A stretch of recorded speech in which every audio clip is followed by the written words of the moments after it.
Hello student, इस video में मैं आपको एनसीईआरटी का क्वेश्चन कराऊंगा। वास्तविक संख्या का 1.2 प्रश्नावली 1.2 का क्वेश्चन है। जो क्वेश्चन है उसका सॉल्यूशन हम कराऊंगा इस वीडियो में। तो पहला क्वेश्चन है, सिद्ध करें कि √5 एक अपरिमेय संख्या है। हमने इससे पिछले वाले वीडियो में आपको बताया था, जब बताया कि परिमेय संख्या वास्तविक संख्या का परिमेय संख्या स्टार्ट कर रहे हैं, तो उसमें बताए थे कि सिद्ध कीजिए कि √2 एक अपरिमेय संख्या है। इसमें हम बताएंगे सिद्ध करें कि √5 एक अपरिमेय संख्या है। एकदम सेम उसी की तरह रहेगा, जिस तरह से √2 एक अपरिमेय संख्या है उसी तरह से सिद्ध हम करेंगे √5 एक अपरिमेय संख्या है। या तो फिर √3 एक अपरिमेय संख्या है, ये भी आ सकता है क्वेश्चन। √7 एक अपरिमेय संख्या है, ये भी क्वेश्चन आ सकता है। √8 एक अपरिमेय संख्या है, ये भी क्वेश्चन आ सकता है। पर √5 √8 यानी कि जैसे आप √5 के लिए सॉल्यूशन कीजिएगा वैसे ही आप √8 के लिए भी कीजिएगा, √7 के लिए ये भी कीजिएगा, यानी कि सबके लिए सॉल्यूशन सेम रहेगा। हल, सॉल्यूशन इंग्लिश वर्ड है, हिंदी में हल कहते हैं, सबका हल सेम रहेगा। तो चलिए स्टार्ट करते हैं। तो √5 जो है अपरिमेय संख्या है।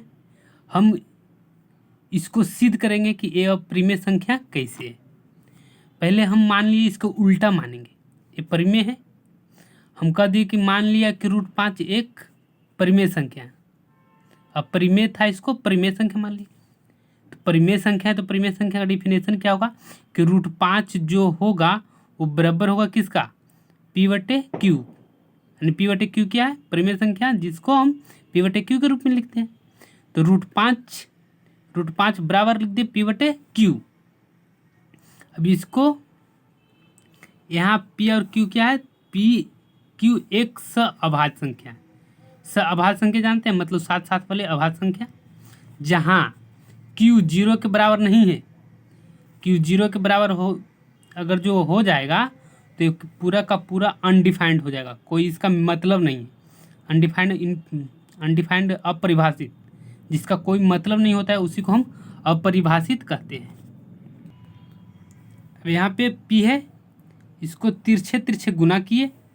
जब तिरछे गुना किए तो Q इधर आ गया, तो Q गुने √5 आ गया बराबर P। अब इसको दोनों तरफ वर्ग करने पर, यानी कि दोनों तरफ वर्ग करेंगे। तो दोनों तरफ वर्ग करें मतलब 2 बार गुना करते हैं, तो यहाँ स्क्वायर P का होल स्क्वायर। तो एक Q है, इसका मतलब क्या हो गया, Q√5 गुने Q√5। ये भी गुना में है और ये भी गुना में है, तो 5 वाला के साथ गुना करेंगे तो √5 गुने √5 बराबर 5 आ जाएगा। ऐसे कीजिएगा आप, 5 गुने 5 आ जाएगा अंदर में। ये जब अंदर में है तो दुगो को एगो निकलता है। ये तो 7वें क्लास में आप लोग पढ़ेंगे, 8वां में 7वां में वर्गमूल पढ़ाया जाता है। तो ये दोनों को गुना करने पर कितना आ गया, 5 आ गया। इसको गुना किए तो Q गुने Q मतलब Q 2 बार है तो Q² हो गया। तो Q² गुने 5 बराबर P²। इधर P गुने P करेंगे तो P² हो गया। अब एक 5 गुने Q यानी कि 3 गुने 2, या इसका बराबर हो जाएगा 2 गुने 3, कोई फर्क नहीं पड़ता है। 2 गुने 3 लिखिए या 3 गुने 2 लिखिए, दोनों सेम सेम है। इसलिए हम दूसरे लाइन में इसको इस तरह से लिख दिए, 5 गुने Q² बराबर P²। इधर Q² को रहने दिए। ये जो गुना में 5 था तो बराबर के ऊपर जाने से क्या होता है, भागम हो जाता है। यानी कि साइड जब चेंज हो, इधर क्या है, इधर है LHS और इधर है RHS। LHS से RHS जाइएगा तो अगर जो गुना में है तो भागम हो जाएगा, भागम में है तो गुना में हो जाएगा। तो यहाँ क्या है, गुना में है, गुना में है तो इसको भागम हो गया। तो Q² बराबर P²/5। अब Q² बराबर P²/5 हो रहा है, मतलब P² 5 से कट रहा है, मतलब 5 से भागा लग रहा है P² में। इसका मतलब यही ना है, P² भागा 5। तो हम इसको लिखेंगे P² 5 से विभाज्य है एवं P भी 5 से विभाज्य होगा। इसका मतलब समझे, जैसे पी स्क्वायर कर रहा है 5 से विभाज्य, तो पी भी 5 से विभाज्य होगा।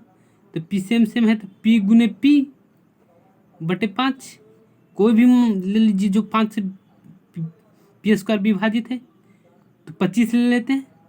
25 मतलब 5 के स्क्वायर है, 5 के स्क्वायर जो है 5 से विभाज्य होगा, तो इसी को हम लिखेंगे 5 गुने 5 दो बार, 25 था तो 5, तो इससे एक कट रहा है ना, चाहे ए से एक कट रहा है, तो इसका मतलब हो गया कि पी भी 5 से विभाज्य होगा। तब जब विभाज्य होगा तो यहाँ पी बराबर कितना लिए, पी बराबर 5 लिए। अब पी बराबर कितना लिख सकते हैं, पी बराबर 10 भी लिख सकते हैं, 12 भी 12 लिखेंगे तो 5 से नहीं कटेगा, 5 लिख सकते हैं, 15 लिख सकते हैं, कुछ भी लिख सकते हैं, कुछ भी नहीं मतलब 5 से जो कटे, तो 5 गुने एम कर दिए, एम के मान रखते जाएंगे, अगर जो एम 1 होगा तो 5 ही आएगा, एम के मान 2 रखेंगे तो 5 गुने 2 5 दूनी 10 आएगा, एम के मान 3 रखेंगे तो 5 गुने 3 15 आएगा, जो कटते रहेगा किससे, 5 से। इसीलिए ऐसे हम बार बार तो नहीं लिख सकते, बार बार नहीं लिख सकते, इसलिए हम एम लगा दिए कि एम के मान आप 1 से लेकर जहाँ तक दे सकते हैं, तो पी बराबर 5m लिख दिए। अब दोनों तरफ इसको भी स्क्वायर करेंगे, तो दोनों तरफ वर्ग किए तो पी स्क्वायर बराबर 25 एम गुने एम स्क्वायर। अब समीकरण ए 2 है और इसके पहले वाला समीकरण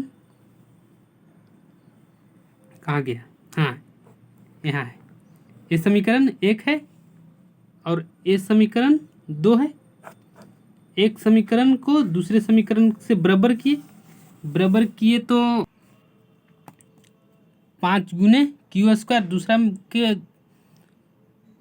यानी कि पहला समीकरण का दूसरा पार्ट और दूसरा समीकरण का दूसरा पार्ट, मतलब पहला समीकरण का दूसरा भाग है, दूसरा समीकरण का दूसरा भाग, तो ये 5 गुने क्यू स्क्वायर बराबर हो गया कितना, 25m स्क्वायर।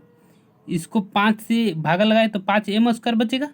यहाँ देखिए क्यू स्क्वायर बराबर 25 बटे 5 एम स्क्वायर, काटे तो 5m स्क्वायर बचा, तो एम स्क्वायर बराबर क्यू स्क्वायर बटे 5, क्यू स्क्वायर को 5 से भागा दे रहे हैं, तो यहाँ लिखेंगे क्यू स्क्वायर 5 से विभाजित है, तो क्यू भी 5 से विभाज्य होगा।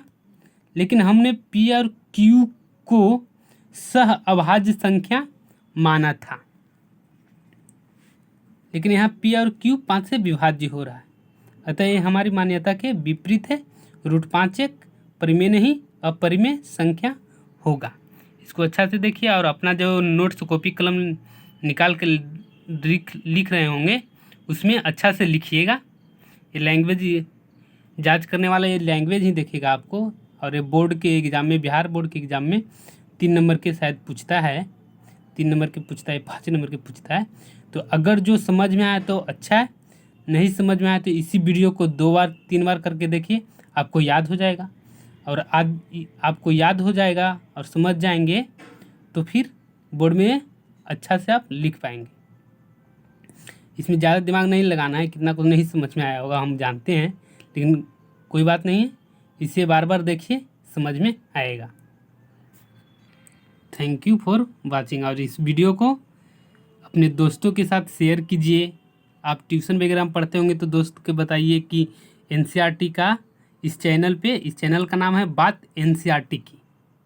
इसको आप यूट्यूब पे सर्च करेंगे तो आ जाएगा बात एनसीईआरटी की, यानी कि इसमें हम सारे के सारे एनसीईआरटी का क्वेश्चन का सॉल्यूशन कराएंगे, एनसीईआरटी का क्वेश्चन का सॉल्यूशन कराएंगे और कॉन्सेप्ट देंगे, मतलब थ्योरी पार्ट भी पढ़ाएंगे,